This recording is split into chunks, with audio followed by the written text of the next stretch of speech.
Ya, assalamualaikum warahmatullahi wabarakatuh. Waalaikumsalam warahmatullahi wabarakatuh. Alhamdulillah pada kesempatan pagi ini teman-teman sudah hadir semua di kelas, sehingga kita bisa masuk ke pertemuan yang kelima. Kita lanjutkan ke pertemuan kelima ini di pertemuan keempat ya. Kita melanjutkan. Jadi tetap masih dalam bahasan tentang waris ya. Nah, kemudian sebelum kita melaksanakan perkuliahan atau pembahasan materi, silakan teman-teman untuk membuka e-learningnya ya. Silakan dibuka di e-learning, kan kemarin udah saya kirim ya e-learning kan. Silakan dibuka di handphone ya, silakan. Sudah ya. Nah, seperti biasa dalam perkuliahan kita pada saat kita kontrak perkuliahan bahwa kita menggunakan sistem pembelajarannya serius atau santai. Dan kemudian saya minta teman-teman juga sebelum masuk ke materi untuk membuka perkuliahan ini dengan doa. Silakan ketua kelas untuk bacakan doa atau pimpin doa, silakan. Yuk, silakan Pak, Teman-teman semua, sebelum kita memulai pelajaran hari ini, doa untuk saya masing-masing. Doa dimulai.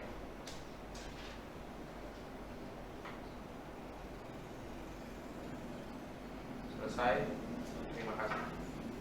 Ya, terima kasih ketua kelas ya yang sudah pimpin doa. Baik, kita langsung masuk ke lanjutan materi yang keempat, yaitu tentang masyarakat adat matrilineal. Nah, jadi kita ketahui bahwa ada yang namanya masyarakat adat sistem garis keturunan matrilineal, kemudian ada apa lagi? Matrilineal, ada lagi? Parental atau bilateral. Bagus ya. Nah, ketiga sistem ini teman-teman harus bisa mengetahui bagaimana sistem pewarisan yang ada di sistem ketiga ini ya. Nah, kemudian masuk ke materi ini bahwa saya bacakan ya. Saya bacakan, nanti setelah saya bacakan seperti biasa baru kita ada tanya jawab. Nah, matrilineal adalah suatu adat masyarakat. Ya, silakan teman-teman lihat di fokus atau di e-learning masing-masing ya.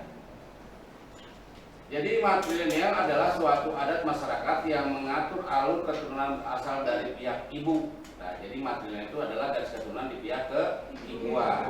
Ya, kalau patrilineal di pihak ke bapak. Kalau parental ke bapak ibuan. Artinya, ketika bicara masalah hak mewaris, ketika bicara masalah matrilineal, yang berhak mewaris anak siapa? Anak yang laki-laki atau perempuan? Perempuan. Yang perempuan, ya.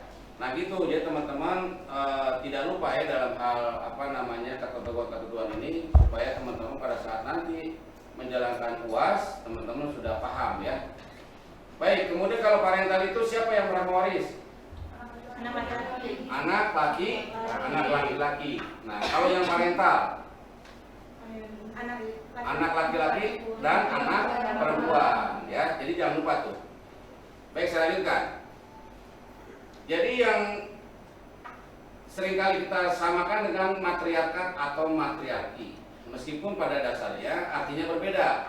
Matrilineal berasal dari dua kata, yaitu mater, bahasa Latin, yang berarti ibu. Ya, kalau di bahasa Inggrisnya itu apa? Mother, ya, mother. Nah, kalau kita bicara masalah bahasa Latin yaitu mater, ya. Kemudian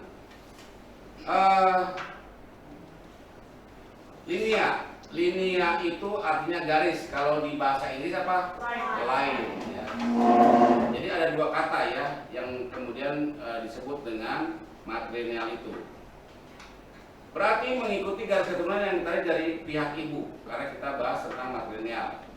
Sementara itu matriarkat berasal dari dua kata yang lain, yaitu mater yang berarti ibu dan archein, ini bahasa Yunani ya, yang berarti memerintah. Jadi matriarki berarti kekuasaan berada di tangan ibu atau pihak perempuan. Nah, yang berkuasa itu adalah pihak perempuan. Karena apa? Karena garis keturunan keibuan. Nah, penganut adat matrilineal adalah bangsa Yahudi, suku Indian, di Apache Barat suku Navajo, ya, kemudian bagian suku Pueblo, suku Crow, dan lain-lain. Yang kesemuanya adalah penduduk asli Amerika Serikat. Suku khas Meghalaya, India Timur Laut, suku Naki di provinsi Sichuan dan Yunnan, Tiongkok, beberapa suku kecil di kepulauan Asia Pasifik. Ya. Jadi ini juga masih menganut sistem matrilineal. Baik, kemudian di seluruh wilayah Indonesia pada tingkatan masyarakat terdapat pergaulan hidup di dalam golongan-golongan yang bertingkah laku sebagai kesatuan terhadap dunia lahir dan batin. Ya. Jadi di suku-suku lain pun di negara yang lain ada juga yang kemudian menganut sistem apa? Matrilineal. Baik, saya lanjutkan. Ada yang mau ditanyakan di sini, silakan. Yang berhubungan yang tadi yang saya jelaskan, silakan. Saya Pak. Silakan. Siapa namanya? Saya Rafli Pak. Ya, silakan Rafli. Saya mau tanya Pak. Ya. Bagaimana pembagian hak waris apabila si ibu dari garis matrilineal dan bapak dari garis patrilineal? Baik. Jadi bagaimana pembagian waris ketika si ibu ini garisnya matrilineal, artinya dia ada di wilayah suku keibuan apa suku garis keturunan yang keibuan. Kalau si bapaknya adalah garis keturunan ke bapakan matrilineal. Bagaimana waris untuk membaginya gitu kan? Ya. Oke. Sebelum saya jawab, ada yang bisa bantu saya menjawab? Ada? Kan kita lagi sama-sama belajar. Ada yang bisa bantu saya jawab? Tidak ya? Nah, baik, kembali ke pertanyaan Rapi ketika bicara bagaimana cara membagi waris. Ini tergantung daripada kapan dia menikah, dengan siapa dia menikah, dan proses perjanjian seperti apa. Ketika si laki-laki ini masuk ke garis keturunan matrilineal, maka garis silsilah patrilineal itu sudah hilang. Begitu juga sebaliknya, ketika si wanita ini masuk ke pernikahan dengan garis keturunan patrilineal, maka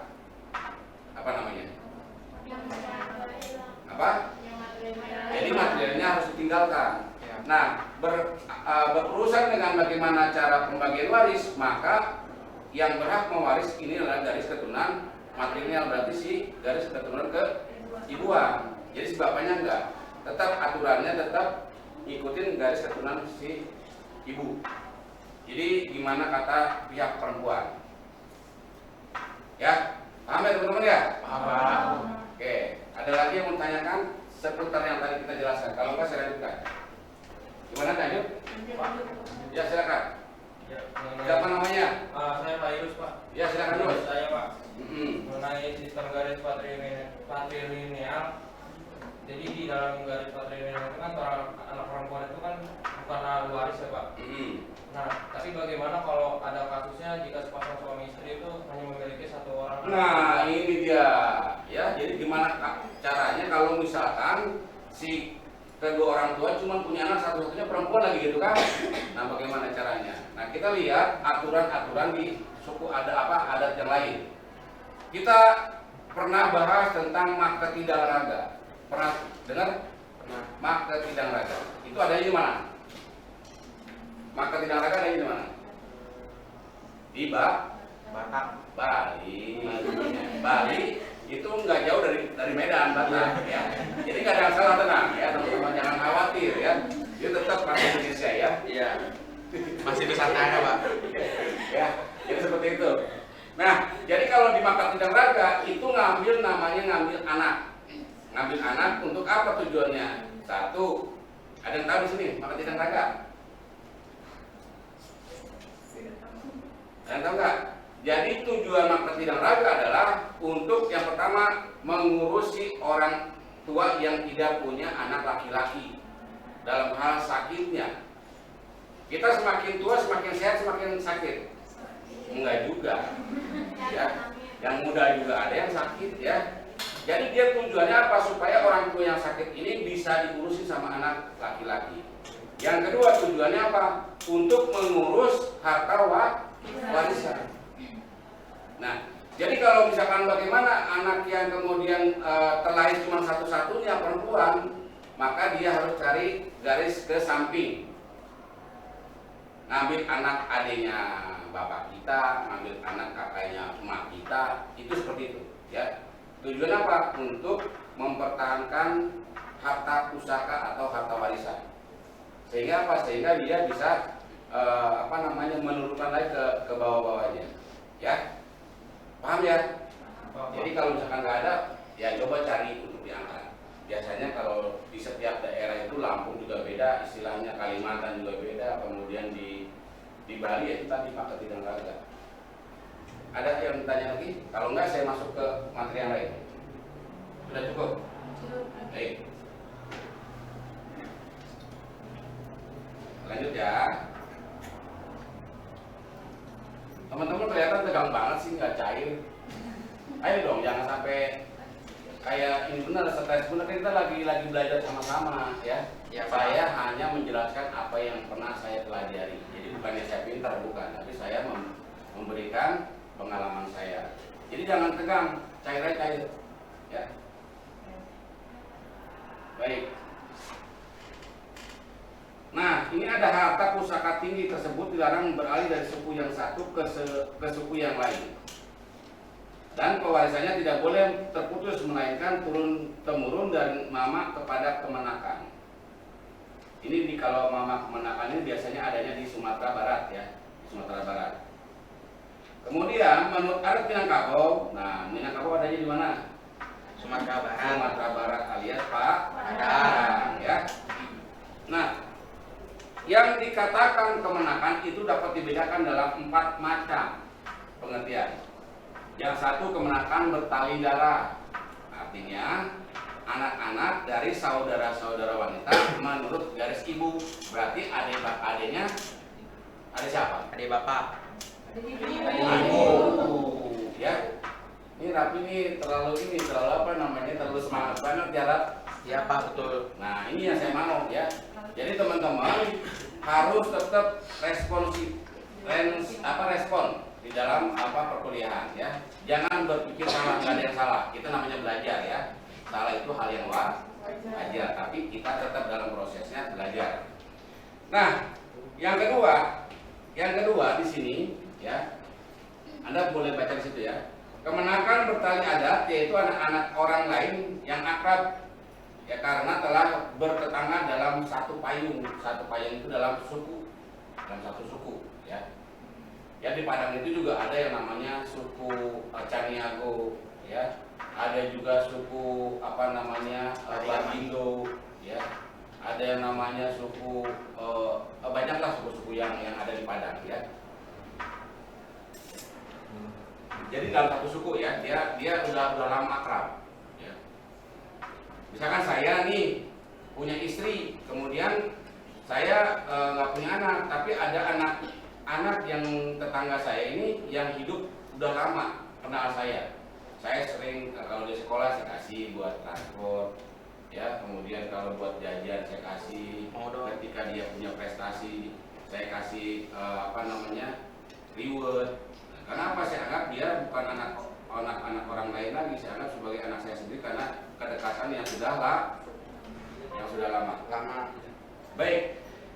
Yang ketiga, kemenakan bertali budi, ya. Kemenakan bertali budi yaitu anak-anak orang lain yang sering datang berkunjung di bawah lindungan satu penghulu, ya. Satu penghulu itu kalau istilahnya itu apa ya? Satu desa. Ya, satu desa.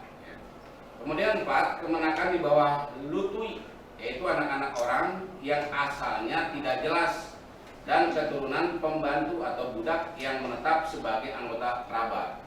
Jadi kalau misalkan ada orang yang kemudian ngebantuin di rumah kita, dia punya anak, kemudian si yang ngebantuin kita itu nggak punya kekayaan, tapi anaknya ini dia butuh sekolah. Nah kita nganggap dia adalah anak di bawah tadi tuh. Di bawah apa nih? Lutui. Lutui. Ya, artinya seperti itu. Lutui. Lutut itu adalah lutut. Dengkul ya. Lutut dengkul buat sih? Iya, Pak. Jadi di bawah dengkul. Jadi artinya bahasanya bahasa halus sebenarnya ya. Lutut itu. Jadi anak yang membantu di rumah kita, dia nggak punya biaya sekolah, maka kita sekolahkan. Anak yang ngebantuin kita itu dia mau nikah, kita nikahkan. Anak yang membantu di rumah kita nggak bisa disunatin karena nggak ada biaya, maka kita sunatin. Jadi disebut dengan kemenakan di bawah lutui. Lutui. Ya, lutui. Ada di sini orang Padang? Kamu orang mana? Aslinya? Asli Tangerang. Bapak kamu dari mana? Ibu? Palembang. Jadi ada keturunan Palembang ya. Di sana juga mungkin ada istilah-istilah yang berbeda ya. Di sini ada orang Padang nggak? Nggak ada. Tidak ada. Oke, nanti kalau mau ada nikah sama orang Padang ya. Baik, saya lanjutkan. Dari keempat macam kemenakan tersebut, yang sebagai ahli waris adalah kemenakan bertali darah. Yang sepuluhan ke bawah, artinya di bawah yang atas ya. Para kemenakan tersebut berhak menghalangi tindakan mama kepada kepala waris terhadap harta pusaka yang tidak mereka setujui. Nah, jadi boleh tuh. Yang satu itu boleh menghalang-halangi ketika mau memberikan waris. Siapa yang memberikan waris? Siapa yang memberikan waris? Yang punya waris. Iya, namanya apa? Pewaris. Ya, pewaris. Jadi mereka dia yang memberikan waris. Baik. Sedangkan kemenakan lainnya yang bertali adat, bertali budi di bawah lutui bukan ahli waris dari satu rumah gadang atau istilah lain sebuah parui. Periuk nasi, tahu periuk nasi? Tahu. Nah, jadi kalau bahasa sana parui. Atau dari satu kesatuan kerabat yang disebut dengan kaum. Kalau di Medan itu klan. Ya ada istilah klan nggak? Klannya si Oming, klannya si Manurung, ada si Mananjak, ada nggak? Ada Mananjak? Ada. Ada, Pak. Mananjak ada juga. Nanya enggak? Iya, maksudnya dari Manurun ada Mananjak tidak? Oh, menurun. Ya. Berarti ya kita sudah harus tahu. Kalau saya nggak tahu pasti tahu dong. Ya. Iya, karena ketidakpahaman saya, teman-teman paham, kasih tahu kita namanya belajar bareng ya. Juntak. Gitu ya. Siapa namanya? Joyce, Pak. Joyce, Butet. Joyce, Pak. Butet itu kan kalau misalkan nggak ada nama. Oh, Butet itu kalau nggak ada nama. Iya. Kalau saya nyebutin anak Medan yang tidak tahu nama, dia masih gadis boleh Butet. Bisa. Kalau saya bilang Butet karena udah tahu nama jangan. Oh, Joyce. Ya kenalin namanya Joyce ya, teman-teman tahu kan? Oke. Nah, kalau di Medan itu sebutnya klan ya atau kaum ya.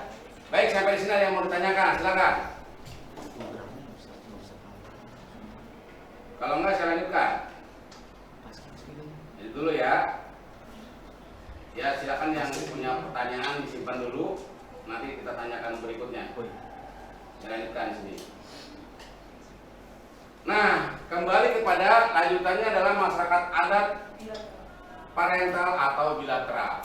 Nah, tentu tadi sudah kita katakan bahwa garis keturunan parental atau bilateral ini adalah garis keturunan yang kemudian yang berhak mewaris anak Laki-laki dan perempuan. anak laki-laki dan perempuan, ya. Nah, garis parental ini berarti garis keturunan kebapaan dan keibuan, ya. Sistem ini yaitu sistem yang menarik garis keturunan baik melalui garis bapak maupun garis ibu, ya. Sehingga dalam kekeluargaan semacam ini pada hakikatnya tidak ada perbedaan antara ibu dan ayah, ya. Ya berarti anak berarti bapaknya, ya. Jadi nggak ada salah pokoknya di mata kuliah ini tidak ada salah. Jadi jangan takut ya. Kalau salah nyebut, enggak, saya nggak bakal nyalain, saya lempengin lagi. Nah, sistem di Indonesia terdapat di berbagai daerah, antara lain di Jawa, Madura, Sunda, Bugis, Makassar. Saat salah satunya meninggal. Ya. Harta benda perkawinan dibagi menjadi dua, yaitu harta benda asal ditambah setengah harta benda perkawinan. Nah, ini di hukum adat pernah kita pelajari tentang harta asal, harta kawin, harta gonogini, harta bawaan, harta hadiah.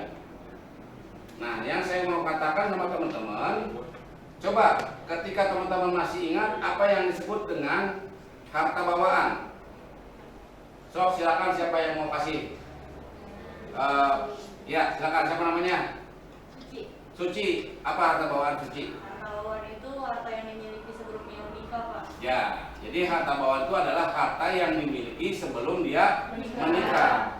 Dari mana harta bawaan itu? Bisa juga dari hasil kerja dia, bisa juga dari pemberian orang tua dia atau keluarga dia. Itu boleh nggak ketika bercerai itu dibagi? Ya boleh, karena bukan termasuk harta gonogini, ya. Nah, jadi teman-teman udah paham banget ya tentang harta gonogini, apalagi teman-teman perempuan. Jadi harus tahu ketika nanti mau menikah, itu teman-teman harus bisa membedakan ini harta saya sebelum menikah.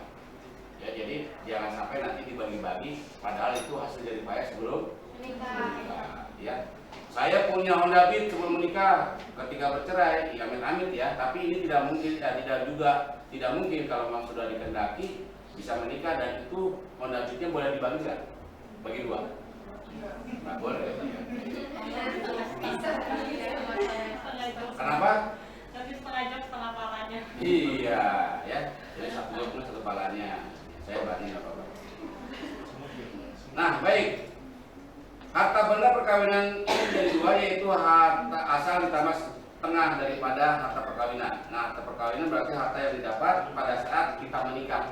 Menikah, punya mobil, punya rumah. Nah, ini yang kemudian jadi harta gonogini, ya. Baik, kemudian saya lanjutkan. Yang berhak mewaris ialah semua anak laki-laki atau perempuan dalam garis keturunan parental atau bilateral. Nah, kemudian dengan pembagiannya sama rata, ya, sama rata. Anak laki-laki dan perempuan sama baik, ya. Baik, saya lanjutkan. Hukum waris parental atau bilateral adalah pemberian hak yang sama antara pihak laki-laki dan pihak perempuan. Jadi tidak akan ada perbedaan, ya. Baik kepada suami dan istri serta anak laki-laki dan anak perempuan, termasuk keluarga dari pihak laki-laki dan keluarga perempuan. Emang anak keluarga perempuan dapat juga warisan? Dapat nggak? Dapat, ketika semuanya tidak ada lagi yang kemudian menjadi ahli waris. Bisa garis ke samping, bisa garis ke kanan, bisa juga garis ke atas. Siapa garis ke atas? Bapak atau orang tua daripada orang tua kita, ya. Kalau kita punya keturunan, kalau mandul gimana? Nah, itu kita lihatin. Baik, saya lanjutkan. Antara pihak laki-laki dan perempuan, baik kepada suami dan istri, keluarga dari pihak laki-laki dan keluarga dari pihak perempuan, ini berarti bahwa anak laki-laki dan perempuan adalah sama-sama mendapatkan hak warisan dari kedua orang tuanya, ya. Bahkan luda dan janda pun dalam perkembangannya juga termasuk saling mewarisi. Bahkan proses pemberian harta kepada ahli waris khususnya kepada anak, baik kepada anak laki-laki maupun perempuan, telah dimulai sebelum orang tua atau pewaris masih hidup. Artinya sudah diancang-ancang nih, yang kemudian kita bicara dengan wasiat, ya. Nah, sudah diancang-ancang, nanti anak ini dapat sekian, anak ini dapat sekian. Ini masih hidup. Jadi kenapa dibicarakan masih hidup boleh atau tidak boleh? Karena ini adalah wasiat. Ketika si orang tuanya meninggal, maka itu boleh diberikan kepada yang ada di isi wasiat. Baik kepada anak laki perempuan telah dimulai sebelum orang tua atau pewaris itu masih hidup. Dan sistem pembagian harta warisan dalam masyarakat ini adalah individual. Artinya, ya, teman-teman perhatikan di sini ya, jangan lihatin saya, perhatiin yang di sininya, ya. Artinya bahwa harta peninggalan dapat dibagi-bagikan dari pemiliknya atau pewaris kepada para ahli waris dan dimiliki secara pribadi. Ketika udah bicara masalah harta waris yang sudah dibagi-bagi, berarti sudah milik pribadi daripada siapa? Ahli waris. Baik, sampai di sini ada yang mau ditanyakan, silakan. Siapa namanya, silakan. Nama saya Sinta, saya pengen tanya Pak, apabila ada suatu kasus di mana orang itu mempunyai konflik dengan keluarga besarnya dan tidak dapat diselesaikan secara kekeluargaan, kemudian dia membuat surat wasiat untuk melimpahkan seluruh hartanya kepada orang lain, apakah hal itu sah Pak? Kalau misalkan isi wasiat itu dilimpahkan kepada orang lain, anak orang lain itu kan, yang bukan keluarganya, ini perkaranya apa? Kok bisa seperti itu misalkan? Konflik keluarga gara-gara ini anaknya kurang ajar sama orang tuanya sehingga orang tuanya benci gitu kan. Nah, kita lihat di pasal 875. Coba Anda buka, ada nggak 875? Di undang-undang di KUH Perdata, undang-undang atau pasal 875. Coba lihat. Tolong dibacakan kalau ada. Mudah-mudahan saya benar ya, kalau nggak benar tolong juga dikasih tahu ya. Ya silakan coba. Di pasal 875 Undang-Undang tentang perkawinan, apa namanya, waris. Hah? 875 Itu tentang surat wasiat Pak. tentang wasiat. Nah, ya tentang wasiat. Istilahnya istilah lain testamen. Nah, jadi istilah lain daripada wasiat yang diatur di dalam pasal 875 KUH Perdata yaitu testamen. Apa isinya? Bisa bantu? Isinya coba dibacakan.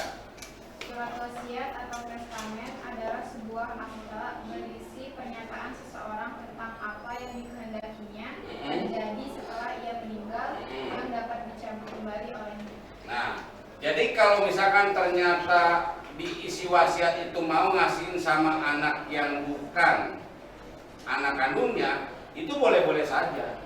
Tapi tetap harus musyawarah dulu dengan ahli waris yang lain atau yang ada. Iya nggak apa-apa, yang lain atau yang ada. Karena bisa jadi anak kedua, ketiga, keempat, kelima, ketujuh, ke-12 tidak setuju misalkan. Nah ini mesti ada pembicaraan. Nah bagaimana kalau testamen atau surat wasiat itu sudah tanggung dibuat, maka boleh ditarik lagi atau dicabut. Ya boleh. Oleh siapa? Oleh si pewaris. Ya, cukup ya. Oke, tadi yang nanya siapa sih? Oh iya, sorry. Oke. Ada lagi yang mau tanyain atau saya lanjut dulu? Oh silakan. Misalkan jika ada suatu Namanya siapa? nama Valencia Wijaya. Valencia. Misal jika ada salah satu suami istri yang memiliki 2 orang anak dan anak pertamanya ini pindah ke agama Hindu, lalu apakah nanti hak warisnya akan dilimpahkan kepada anak kedua? Enggak.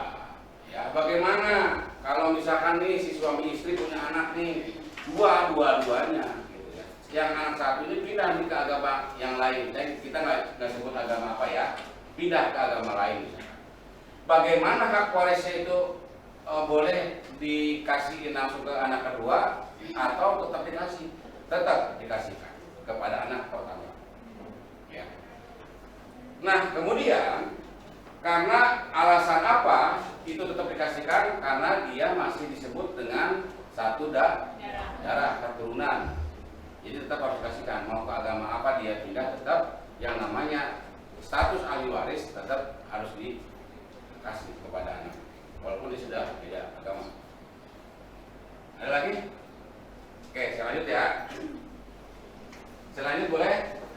Oke, saya kan harus izin dulu. Takutnya ada yang mau ditanyakan lagi. Baik, saya lanjutkan. Ini kok kesini sih? Emang iya sini ya? Iya. Oke, kita di lewat.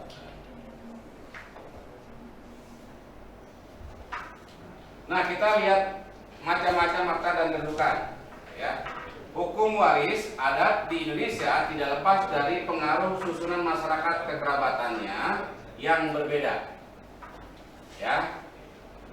Hukum waris adat mempunyai corak tersendiri dari alam pikiran masyarakat yang tradisional dengan bentuk kekerabatan dan sistem keturunannya patrilineal, matrilineal, dan parental atau bilateral. Ya, teman-teman bisa lihat di sini ya. Oke.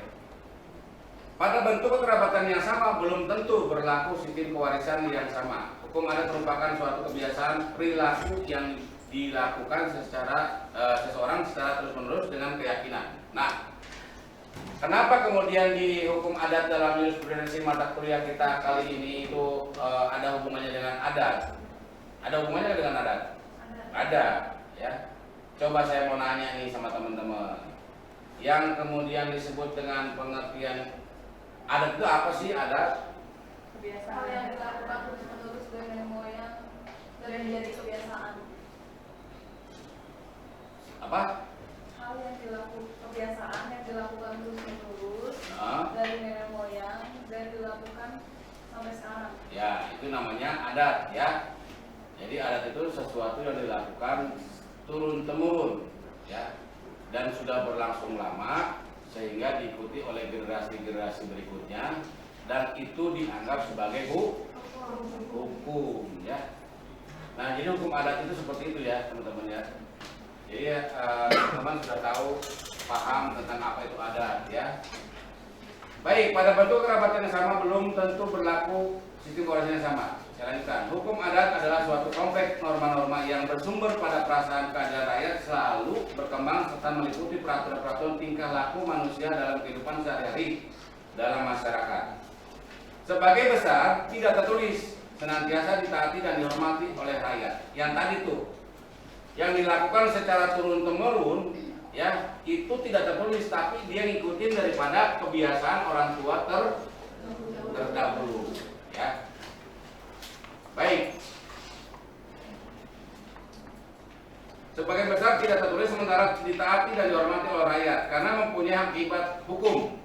Nah, masyarakat adat yang ada di Indonesia itu tidak lepas daripada keyakinan tentang peran besarnya leluhur, ya. Jadi mereka kenapa taat tentang aturan hukum adat? Karena mereka takut ada sanksi yang nyata.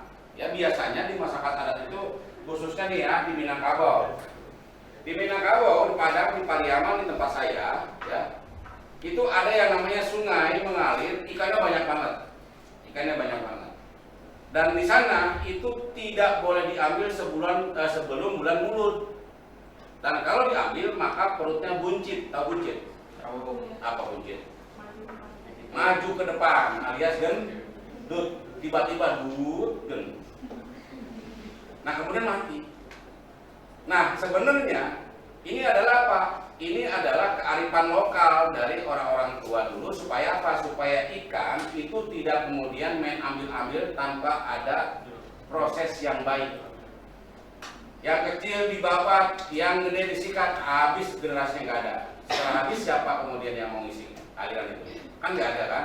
Makanya setiap bulan Mulut diambil, maka ukuran ikannya semua sama. Dari hulu sampai hilir semuanya sama-sama ngambil ikan. Supaya apa? Supaya bisa merasakan ikan yang gedenya sama. Yang kecil nggak boleh. Karena apa? Itu dianggap sebagai generasi berikutnya. Itu ya, itu namanya kearifan lokal, ya. Jadi teman-teman jangan kemudian apaan sih nggak boleh nanti gendut, gue coba, gendut beneran. Jangan ya. Nanti saya nyoba dong, Pak. Enggak. Kalau ini mah udah terlanjur. Ya, kalau terapi udah terlanjur. Iya. Baik, kita lanjutkan. Karena punya akibat hukum, ada terdapat 3 macam pembagian harta dan kedudukannya berdasarkan hukum adat, yaitu akan dijelaskan sebagai berikut. Saya kasih kesempatan untuk bertanya, silakan. Ada yang mau bertanyakan? Saya, Pak. Siapa namanya? Hasbi, Pak. Hasbi. Ya. Apa Bi? Mengenai hukum adat, Pak, kenapa pemerintah memperbolehkan adanya hukum adat gitu, Pak? Sedangkan populasi penduduk di Indonesia ini sangat banyak. Dan Waduh, luar biasa pertanyaannya. juga apakah hukum adat itu bisa dihilangkan untuk mempermudah jalannya aturan undang-undang di Indonesia? Baik, jadi inti dari pertanyaannya boleh dihilangin nggak dia hukum adat ya? Bisa bantu saya? Ada yang bisa bantu untuk jawab Hasbi? Ini jawabannya luar biasa nih Hasbi nih. Yang juga saya ini. Ya. Jadi yang namanya hukum adat itu teman-teman tidak bisa dihilangkan. Karena dasar lahirnya hukum positif ada 3 unsur yang mempengaruhinya. Yang pertama hukum agama. Yang kedua hukum adat atau hukum kebiasaan. Yang ketiga hukum kolonial, artinya peninggalan penjajah. Nah, ketiga unsur inilah yang kemudian mempengaruhi adanya hukum positif. Jadi bagaimana bisa yang namanya hukum adat itu dihilangkan? Jadi nggak bisa.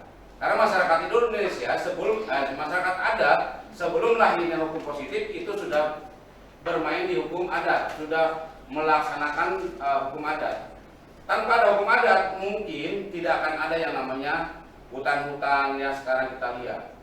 Semua main babat tanpa ada yang namanya etika. Ya. Nah, dengan adanya masyarakat adat itu ada yang namanya hutan larangan. Ya, kenapa? Tujuannya supaya ketika hutan ini dibabat, maka sumber air itu akan hilang. Ketika hutan ini dibabat, maka musibah akan menimpa masyarakat yang ada di situ. Apa musibah yang terjadi ketika hutannya gundul? Longsor, banjir. Nah, seperti itu teman-teman ya. Hutan gundul, yaitu tadi akibatnya. Ya, jadi akibat hutan gundul yaitu longsor dan banjir. Kita juga panas, ya.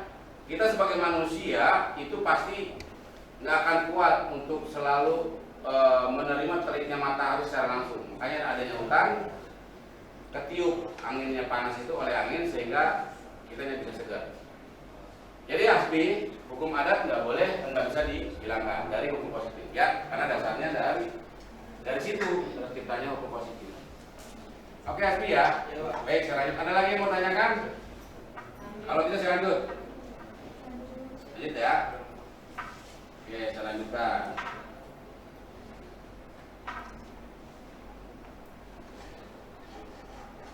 Ya, saya lanjutkan.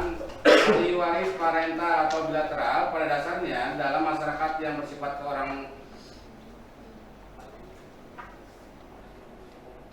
sebentar ya. Pada dasarnya dalam masyarakat yang bersifat keorangtuaan atau parental laki-laki ya, atau yang menarik garis keturunan dari dua sisi, yaitu dari pihak ayah dan pihak ibu, atau bilateral ya, disebut dengan bilateral, tidak membedakan kedudukan anak laki-laki maupun anak perempuan sebagai ahli waris. Baik anak laki-laki, anak perempuan berhak mendapatkan bagian warisan orang tuanya, baik terhadap atas harta asal maupun harta bersama. Ya. Nah sebenarnya ini dari matrilineal, patrilineal, bilateral, aduh ini apa sih ini? Dobet-dobet. Bentar ya.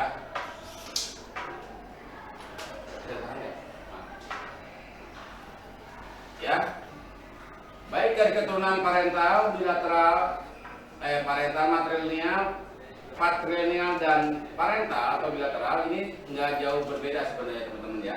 Nah, ini yang tadi kita lewati ya. Sekarang kita bahas lagi. Nah, kita lihat di patrilineal, pada umumnya waris kedudukan atau jabatan adat dipegang oleh keturunan laki-laki yang tertua. Ya. Kecuali apabila pewaris kepala adat itu tidak mempunyai anak laki-laki. Itu tadi yang jawab pertanyaan siapa tadi? Nah pertanyaan siapa? Farius ya. Nah ini ya, apabila tidak mempunyai anak laki-laki, ini di Batak, Kumu, Lampung, Mungkus yang disebut istilahnya itu ya.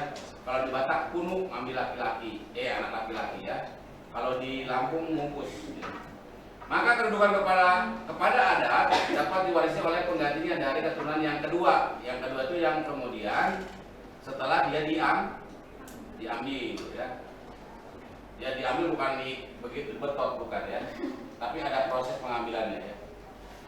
Nah kemudian maka kedudukan kepala adat diwarisi oleh penggantinya dari keturunan kedua. Pewaris kedudukannya jabatan adat tersebut di Batak tidak boleh diteruskan oleh pewaris wanita. Sedangkan di Lampung dan Bali diperbolehkan dengan melaksanakan bentuk perkawinan ambil pria. Tuh. Jadi kalau misalkan si orang itu nggak punya anak laki-laki, ini kemudian ngambil pria dengan cara apa? Dengan cara menikah. Ya, nah itu kemudian si suaminya jadi pewaris penerusnya ya. Kemudian maka cucu laki-laki itu adalah ahli waris dan dari pewaris kedudukannya jabatan adat tersebut ya cucunya ya, daripada hasil pernikahan yang kemudian ngambil pria tersebut. Oke, saya lanjutkan. Pada asasnya dalam susunan masyarakat yang mempertahankan garis keturunan pria atau patrilineal, yang berhak menjadi ahli waris adalah anak-anak. Sedangkan anak perempuan biologisnya bukan ahli waris. Hal inilah sebagaimana disebutkan di muka. Ya maksudnya di muka itu sebelum ini kita udah bahas ya. Bahwa dalam hukum waris adat berdasarkan sistem kekerabatan unilateral. Ya. Nah, mungkin Anda ada catatan tentang apa yang namanya unilateral? Ada bawa buku nggak? Bukunya dibawa? Jadi bawa bukunya, coba dibaca di bukunya. Coba tolong ya. Buku catatannya dilihat buku catatannya. Tentang apa Pak? Unilateral. Yo. Baik Pak. Ya silakan Rafi. Unilateral adalah sistem kerabatan yang anggota-anggotanya menarik atau ditarik dari garis keturunan dari salah satu pihak saja, baik pihak perempuan ataupun laki-laki. Jadi ditarik garis keturunan cuma salah satu pihak, baik itu pihak perempuan atau pihak laki. Ya itu namanya unilateral ya. Baik, kemudian yang berhak menjadi ahli waris adalah anak perempuan. Oke, saya lanjutkan. Padahal anak perempuan bukan ahli waris yang utama. Kerabat yang disebut sebagai ahli waris dalam sistem ini hanyalah anak laki-laki, sedangkan anak perempuan bukan merupakan ahli waris. Kemungkinan bagi wanita menjadi ahli waris sangat kecil, karena kecuali dikarenakan dia sebagai janda dan pewaris dengan menggunakan hak pakainya atas harta peninggalan suaminya, atau dia sebagai anak wanita yang diberi kedudukan sebagai anak pria atau pengganti dengan melakukan perkawinan ambil pria. Ya tetap yang nggak kemudian ujuk-ujuk si wanita itu menjadi pewaris ya, dia harus tetap melakukan perkawinan dulu atau mengambil pria, istilahnya seperti itu ya. Yaitu melakukan perkawinan tanpa membayar jujur. Nah ini jujur, istilah jujur ini ada di daerah mana nih? Di daerah mana? Di daerah Batak, di Medan sana ya jujur. Ya jujur itu adalah uang mas kawin ya. Berupa apa jujur itu? Berupa benda-benda pusaka ya. Itu nanti pihak perempuan tuh bawa tuh jujur tuh. Bukan berarti yang menikah tidak jujur, bukan.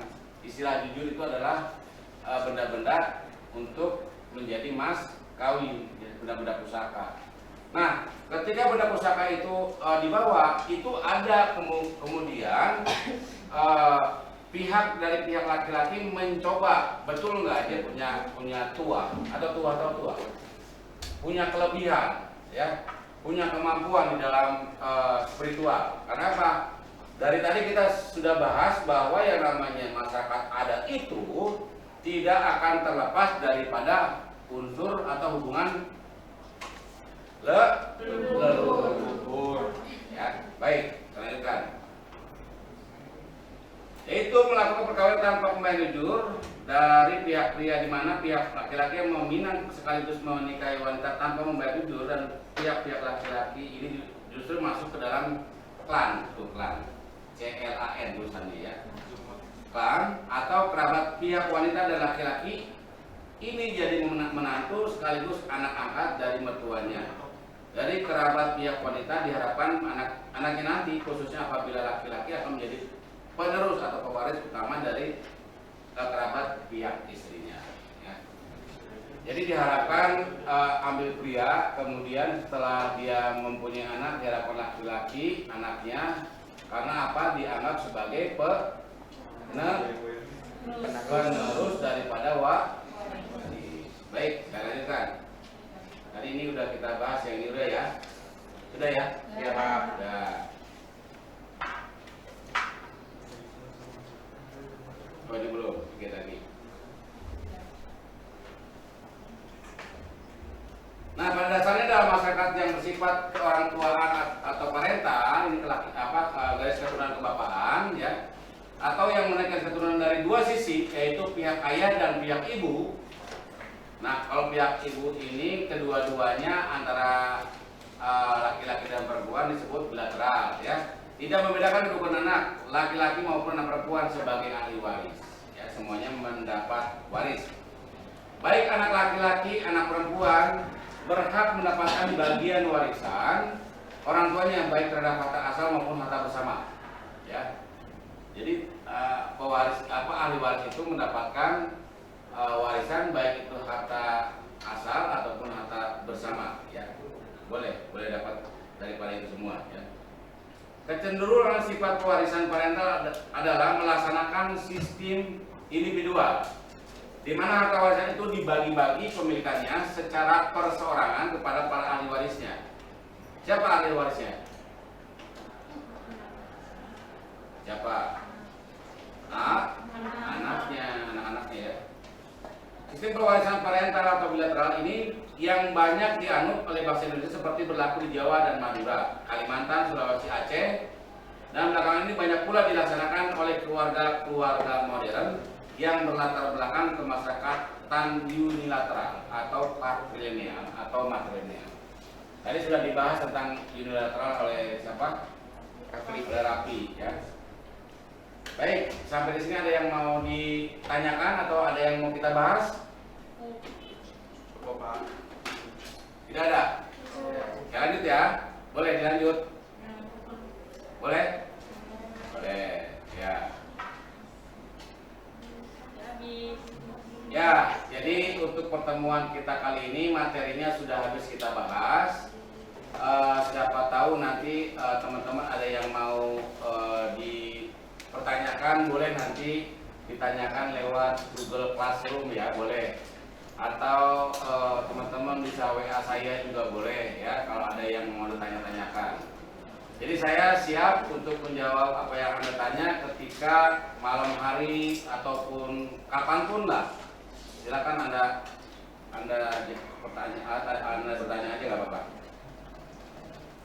Baik, kalau memang sudah tidak ada yang ditanyakan karena materi kita juga sudah habis.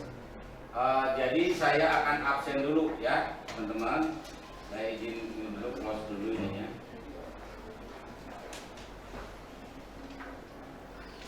Saya izin absen dulu.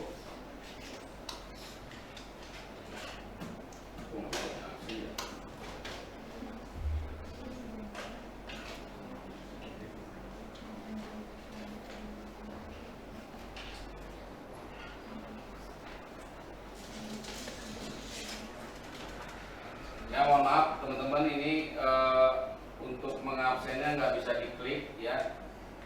Nanti tolong Joyce kan ini koordinator ya. Tolong nanti kirimkan hari ini siapa yang hadir, siapa yang nggak hadir. Karena di sini nggak bisa saya absen nih, tuh. Baik Pak. Ini nggak bisa, kenapa nggak tahu saya. Ya, itu aja ya. Tolong nanti absensi yang pada hari ini nggak masuk, tolong dikirim ke saya siapa yang kemudian hari ini tidak masuk. Baik teman-teman, sekali lagi sampai di sini pertemuan kita di dalam mata kuliah Hukum Adat dalam Jurisprudensi. Saya mohon maaf apabila ada hal-hal yang tidak diinginkan, baik itu perkataan atau sikap saya selama mengajar. Sekali lagi saya mohon dimaafkan. Itu saja saya pesan kepada teman-teman, tolong jaga selalu kesehatan teman-teman ya. Jangan terlalu diporsir, tolong banyak istirahat. Saya tutup, wabillahi taufiq wal hidayah. Wassalamualaikum warahmatullahi wabarakatuh. Waalaikumsalam.